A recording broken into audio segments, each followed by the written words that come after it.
ओम शांति 17/2/2024। आज की मुरली से चिंतन। आज बाबा ने कहा, याद के बल से पवित्र बनो, पावन बनो, या सजाओं के बल से बनो। अगर याद के बल से पावन बनेंगे तो उच्च पद पाएंगे, अगर सजाएं खाकर पवित्र बनेंगे तो क्या है, उच्च पद नहीं मिलेगा, दास दासी जाकर बनेंगे। बाबा रूहानी सर्जन है, तो बाबा रूहानी सर्जन है तो हमें माया की बीमारी से घबराना नहीं है। जब दवाई देते हैं बाबा सर्जन, जब दवाई देता है तो क्या होता है, बीमारी एक बार बाहर निकलती है। वैसे भी जब बाबा हमें याद की दवाई देते हैं तो इससे हमारे जो ज्ञान और याद की दवाई देते हैं तो हमारी जो अंदर की बीमारियां हैं, काम क्रोध, वो बाहर निकलेगी। जो ख्यालात हमें अज्ञान काल में भी नहीं आए थे वो आएंगे, लेकिन हमें सहन करना है उनको, थोड़ा मेहनत करना है, घबराना नहीं है, क्योंकि हमारे सुख के दिन आने वाले हैं और ये सब खत्म हो जाएंगे, फिर वे शांत हो जाएंगे। तो घबराना नहीं है। तो एक दवाई लेते हैं तो वो एक बार बाहर आएंगे। हमें सबको पैगाम पहुंचाना है कि बाबा आए हुए हैं, धीरज रखो। वो हमें दुखों से अब लिबरेट, कितने दुखी हैं इंसान हम देख ही रहे हैं, उनको मैसेज पहुंचाना है कि शिव बाबा आए हैं हमें सभी दुखों से लिबरेट करने। तो धीरज रखो और शिव बाबा को याद करो। हमें श्रीमत पे चलना है, बाबा की जो भी दी है बाबा ने, खाने पीने सोने तक की, सुबह से लेकर शाम तक की, उस श्रीमत पे चलना है, बाबा को याद करना है, तो हमारे सब पाप भस्म हो जाएंगे। अगर याद नहीं करेंगे तो पाप है वो क्या है, 100 गुना बन जाएंगे, क्योंकि पाप आत्मा बन के फिर निंदा होगी बाबा की। अगर गलत कर्म करेंगे तो फिर वो पाप क्या है, 100 गुना बन जाता है। तो इसलिए हमें श्रीमत पे चलना है। इस ज्ञान में बहुत अच्छे बच्चे हैं, वो भी हार खा लेते हैं, तो अटेंशन रखना है अपने पे, क्योंकि माया भी बहुत शक्तिमान है। अगर पाप नहीं काटेंगे फिर भोगना भी पड़ेगा। कलयुग अर्जुन छोटा बच्चा नहीं है, कह दिया है ना अभी तो, कल शास्त्र में कह दिया कलयुग तो अभी एक छोटा बच्चा है। और इस छोटे बच्चे में देखो कितने दुख है। अभी सपोज करो कलयुग, और अभी दुख सहन नहीं हो रहे हैं इंसान से, लोग सुसाइड कर लेते हैं, ऐसी ऐसी बीमारियां आ गई हैं, तो पता ही नहीं है कब किसी की मृत्यु हो जाती है। तो ये क्या है, इसे घोर कलयुग बोलते हैं, जहाँ पता ही नहीं लगता है किसी का, गारंटी नहीं है किसी के कितने साल जिएगा। तो ये घोर कलयुग है, बच्चा नहीं है कलयुग। तो इस अज्ञान अंधियारे से सबको बाहर निकालना है। याद न ठहरने का एक ही कारण है कि हम कोई ना कोई विक्रम कर लेते हैं, तब शिव बाबा की याद नहीं रहती है। तो हमें ध्यान रखना है कि मेरे से कोई विक्रम तो नहीं हुआ है ना, किसी को दुख तो नहीं दिया है, कोई अच्छी दृष्टि रही है, पवित्र दृष्टि रही है सबके प्रति, किसी के लिए नेगेटिव तो नहीं सोचा, वेस्ट तो नहीं सोचा। तो विक्रम नहीं करना है। ये ज्ञान क्या है, जितनी भी हमारी अंदर बीमारियां हैं उन सारों को बाहर निकालेगा। अभी 100% अशुद्धता है, और इस ज्ञान से हम 100% पति से पावन बन जाएंगे, ज्ञान और याद से। हमें बाबा को याद करना है, सृष्टि चक्र को याद करना है, और गुणों को धारण करने हैं। जैसे देवताओं में गुण है वो धारण करेंगे। वो कैसे आएंगे, जैसे जैसे हम संस्कार बनाएंगे, शांति के ज्ञान के तो गुण आते जाएंगे। तो ये किरणें बाबा से लेनी है, संस्कार अपने अंदर भरने हैं, परम धाम ध्यान लगाना है, शांति मिल रही है बाबा से, किरणें आ रही है बाबा से, तो वो बार बार बाबा से कनेक्शन जोड़ेंगे तो शांति ज्ञान पवित्रता प्रेम सुख आनंद शक्तियाँ, ये हमारे संस्कार बिल्ट होने लग जाएंगे। जितना हम सम्मान में रहेंगे, मैं शांत स्वरूप आत्मा हूँ, मैं मास्टर सर्वशक्तिवान आत्मा हूँ, मैं कोटों में कोई आत्मा हूँ, मैं ज्ञान स्वरूप आत्मा हूँ, है ना, शांति ज्ञान, मैं पवित्र आत्मा हूँ। इनको बार बार आह्वान करेंगे तो क्या हो गया, वो संस्कार बिल्ट होने लग जाएंगे। संस्कार बिल्ट होंगे तो गुण आने शुरू हो जाएंगे। बाबा कहते हैं घोस्ट 2 तरह के होते हैं, एक तो शरीर में भी होता है जो इविल सोल्स हैं, है ना, जिसमें काम क्रोध मोह लोभ अहंकार है, वो क्या है, घोस्ट है वो। एक तो शरीर में भी होते हैं और एक आत्माएं होती हैं, वो उनका जो शरीर होता है सफेद छाया मुआफिक होता है। वो भी बाबा कहते हैं उन किसी का ख्याल नहीं करना है, उनके बारे में सोचना नहीं है, घबराना नहीं है, बस मेरे से कनेक्शन है। वो हिसाब किताब है, अगर किसी में आ जाती है, कहते हैं ना ओपरी आ गई है, वो आने का कारण है कि उस आत्मा के साथ उसका हिसाब किताब है। उस आत्मा के पास शरीर नहीं है, पता अकाउंट है, और लास्ट जन्म है, तो अकाउंट कैसे क्लियर हो गया? तो इसलिए अब घोस्ट की जो ज़्यादा बातें अब सुनने में मिलती है, उसका कारण यही है। क्योंकि अब तो सतयुग आने वाला है और सब हिसाब किताब अभी चुकते होने हैं, तो वो कैसे होंगे? वो ऐसे ही होंगे। मुख्य बात पवित्रता की है, तो हमें पवित्र जरूर बनना है इस ज्ञान में। हर एक में अलग अलग आदत है। किसी में विकार की आदत है, किसी में क्रोध की आदत है, किसी में तंग करने की आदत है, किसी में नुकसान करने की आदत है। तो ये अलग अलग आदतें हैं हर एक में। तो देखना है मेरे में कौन सा है और उसको बाबा से भस्म करना है उस विकार को। हमें दैवी गुण धारण करने हैं, इसका मतलब ये नहीं है कि धंधा आदि नहीं करना है, मतलब अपना जो ऑक्यूपेशन है वो नहीं करना है। नहीं, अपना ऑक्यूपेशन करना है। चाहे कोई मिलिट्री ऑफिसर है, मिलिट्री में है, उसका काम है लड़ाई, बॉर्डर पे सिक्योरिटी, उसका ऑक्यूपेशन है, वो सिक्योर करना है बॉर्डर को। तो उसे हथियार भी चलाना पड़ेगा, सब कुछ करना पड़ेगा, वो करना है। बाबा कहते हैं वो तो जॉब है, जॉब है, वो अपनी ड्यूटीज़ निभानी है हमें। हम किसी भी ऑक्यूपेशन में जो हमें ड्यूटीज़ मिल रही है वो हमें करनी है, बट वहाँ पर हमें किसको याद करना है? शिव बाबा को याद करना है। तो आसानी से वो हो जाएगा सब कुछ। बाबा कहते हैं वहाँ उस लड़ाई में जो आर्मी की है, उसमें कहते हैं मरने के बाद स्वर्ग चले जाते हैं, पर वहाँ मरने पे स्वर्ग नहीं जाएंगे। तो इसलिए वो खुशी खुशी लड़ाई में जाते हैं, बट मरने में नहीं जाएगा, शिव बाबा को याद करने में जाएंगे। तो शिव बाबा को याद करना है और अपनी ड्यूटीज़ निभानी है। हम अगर कोई भी विक्रम नहीं करेंगे, किसी को क्रोध नहीं करेंगे, विकार में नहीं जाएंगे, है ना, मोह नहीं दिखाएंगे, लोभ नहीं दिखाएंगे, नेगेटिव नहीं सोचेंगे, व्यर्थ में नहीं जाएंगे, तो क्या होंगे? विक्रमाजित बन जाएंगे, लक्ष्मी नारायण जैसे बन जाएंगे। वो भी विक्रमाजित से, उनमें ये कुछ भी विकार नहीं थे। और फिर द्वापर से हम विक्रम करना शुरू कर देते हैं, इसलिए विक्रम सम्मत भी है निशानी के तौर पे हमारे पास कैलेंडर, उसका नाम विक्रम सम्मत इसलिए पड़ा है क्योंकि विक्रम शुरू हो जाते हैं।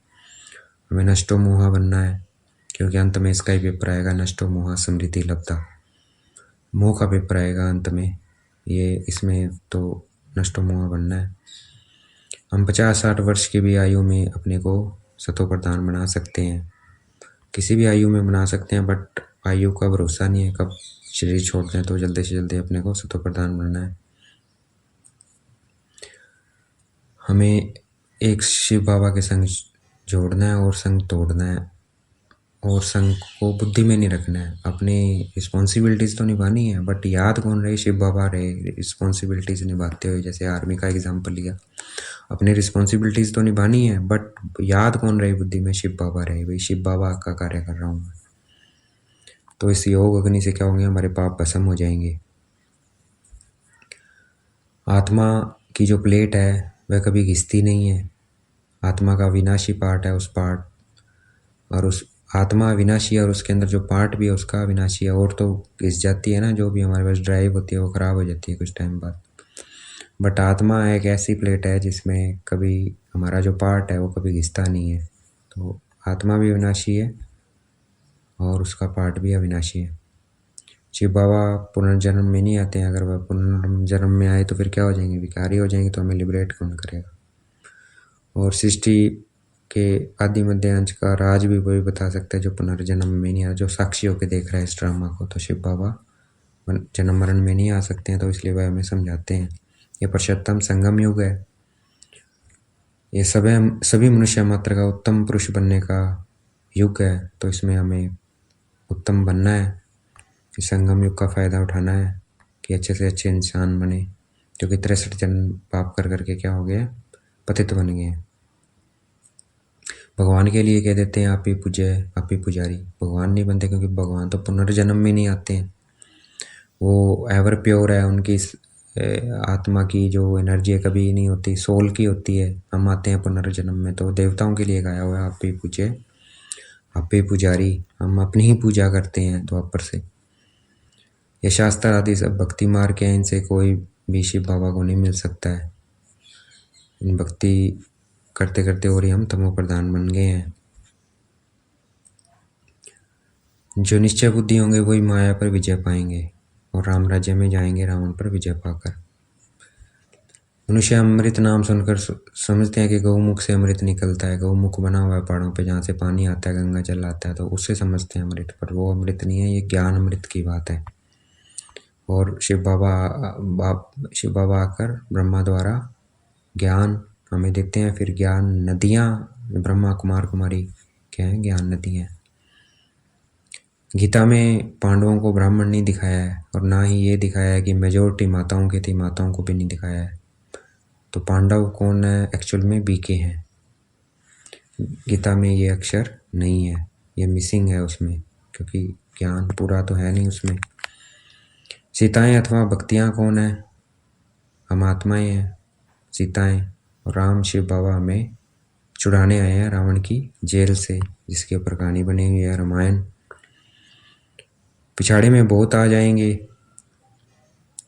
क्योंकि ये एक ही हट्टी है, क्योंकि यहीं से हमें सदगति मिलनी है, तो सब यहीं आना ही है। आज का वरदान है, बुद्धिपन को मेरेपन के फेरे से निकाल, उलझनों से मुक्त रहने वाले न्यारे ट्रस्टी भव। तो मेरा है ये, इससे हमें बाहर निकालना है अपने को। ये सब किसका है, शिव बाबा का है। तन मन धन सब शिव बाबा का है, और ट्रस्टी बनकर सब झमेलों से, उलझनों से मुक्त होना है। इसी से हम मुक्त हो सकते हैं। अगर अब मेरा आएगा तो क्या होएगा, गड़बड़ होएगी। इसलिए सब ये मेरे से अलग हो जाना है। ग्लानि भी मेरे के कारण होती है, तो मेरा समझना नहीं है, बाबा का है। जितना हम ट्रस्टी बन के रहेंगे, उतने उलझनों से मुक्त होते जाएंगे। आज का स्लोगन है, बड़े बाप के बच्चे हो, इसलिए न तो छोटी दिल रख करो और न छोटी बातों में घबराओ। छोटी बातों में घबराना नहीं है, ना ही छोटी दिल करनी है हमें, क्योंकि हमारा बाप कौन है, सर्वशक्तिवान है, रचयिता है। तो ऐसे हमें नशा होना चाहिए। तो छोटी छोटी बातों में दिल छोटी नहीं करनी है और घबराना नहीं है। ओम शांति। अब हम योग करेंगे। I am point of light. देखेंगे अपने को, पहले शांत करेंगे, हाथ पैरों को, कान को, आँख को, सबको, पूरे शरीर को शांत करेंगे। देखेंगे शांत हो रहा है। फिर देखना है अपने मस्तक में, I am point of light. और शिव बाबा को देखना है, पॉइंट ऑफ लाइट। और देखना है मैं आत्मा इस शरीर में क्या हूँ, ट्रस्टी हूँ। मेरा तन भी शिव बाबा का है, मेरा मन भी शिव बाबा का है, और मेरा धन भी शिव बाबा का है। तो मेरे तन को कुछ नहीं हुआ, किसके तन को होगा, कुछ भी हुआ तो शिव बाबा के तन को होगा। ये ट्रस्टी भाव रखना है, तो बीमारी से मुक्त हो जाएंगे। बीमारी लगेगी नहीं हमें। किसकी है, शिव बाबा के शरीर को, मेरे को थोड़ी है। ऐसे ही मन को बाबा में लगा के रखना है, क्योंकि बाबा का है, मेरा नहीं है, तो किसी बात में जाएगा ही नहीं। उलझनों से मुक्त हो जाएंगे। और धन को, ऐसे धन है, कुछ भी नुकसान हो जाए, किसका हुआ, शिव बाबा को हुआ, मेरा थोड़ी हुआ। गाड़ी किसके है, शिव बाबा की। घर किसका है, शिव बाबा का। जो है सब कुछ ट्रस्टी बन के चलना है। ऐसे हमें आज सारा दिन हल्का बन के रहना है। मैं आत्मा ट्रस्टी हूँ, कर्णहार हूँ, करावनहार शिव बाबा है। मैं आत्मा मालिक हूँ कर्म इंद्रियों की। मैं ट्रस्टी हूँ, शिव बाबा मालिक हैं। तो ऐसे समझ के आज सारा दिन चलना है। और हम भगवान के बच्चे हैं, तो कितना होना चाहिए, हमारी दिल क्या होनी चाहिए, बहुत बड़ी होनी चाहिए। भगवान के बच्चों की दिल कैसी होगी, बहुत बड़ी। शुभ भावना, शुभ कामना, सबका कल्याण हो जाए, सब सुखी हो जाए, सबको रास्ता मिल जाए। तो ये शुभ भावना, शुभ कामना रखनी है, और घबराना नहीं है किसी भी बात से। बाबा बैठा है ना, कोई भी बात आए, ये संकल्प करना है, बाबा बैठा है, बस मुक्त, भूल जाना है फिर उसको। अच्छा, ओम शांति। शुक्रिया मीठे बाबा, शुक्रिया।